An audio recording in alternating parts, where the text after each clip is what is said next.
యావత్ కార్మిక వర్గానికి స్ఫూర్తిదాయకం మేడే. ప్రపంచంలో చికాగోలో 1886లో 8 గంటల పనిదినం కోసం పోరాడిన పునాదితో కార్మిక రాజ్యం 1917 రష్యాలో వచ్చింది. యూరోప్ దేశాలన్నీ తర్వాత 8 గంటల పనిదినమే కాకుండా కార్మికుల రాజ్యాన్ని సాధించి అందరికీ పని, అందరికీ విద్య, అందరికీ వైద్యం లాంటి ప్రాథమిక హక్కులన్నీ కూడా అనుభవించినటువంటి కాలం. కానీ ఈరోజు అదే ఆశయాన్ని పూర్తిగా ధ్వంసం చేయాలని పెట్టుబడిదారులు, బీజేపీ పాలకవర్గం కలిసి భారతదేశంలో 8 గంటల పనిదినానికే 140 ఏళ్ల తర్వాత లేబర్ కోడ్స్ పేరుతోటి 12 గంటలకు మార్చి దీని పర్యవసానాలే ఈరోజు నోయిడా ఘటన తీవ్రంగా విజృంభించింది. ఉత్తర భారతదేశం అంతా ఈరోజు అట్టుడికిపోతుంది. కార్మిక వర్గ పోరాటాలు ఉధృతం అవుతున్నాయి.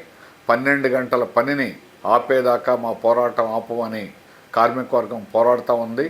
అదే కోణంలో ఆంధ్రప్రదేశ్లో ఈరోజు అనురాగ్ కంపెనీ అని మాకవరపాలెం నర్సీపట్నం దగ్గర ఉన్నటువంటిది ఇప్పుడు పైనీర్ పేరుగా మార్చుకున్నారు. అదే యాజమాన్యం. అక్కడ 12 గంటలు వద్దు, 8 గంటలే పనిచేస్తామని కార్మిక వర్గం నిలబడుతున్నారు.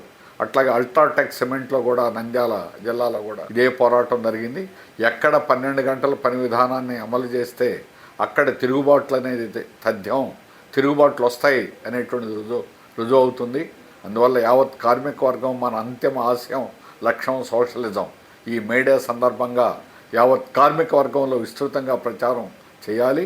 ఆ విధంగా చేయడానికి మేడే సందర్భంగా వాడవాడలా మేడే ఉత్సవాలు జరపాలని సిఐటి ఆంధ్రప్రదేశ్ కమిటీ తరఫున కోరుతున్నాం. అట్లాగే సాంస్కృతిక ఉత్సవాలు జరపాలి. కార్మికుల్లోకి మన విధానాన్ని తీసుకెళ్ళాలి.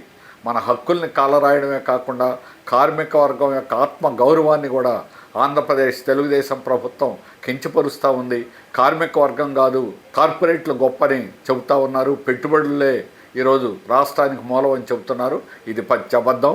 కార్మికుల శ్రమ సర్వశక్తులు కూడా వడ్డీ, చెమట, రక్తం చిందించి దేశ సంపదను సృష్టించేది కార్మిక వర్గం.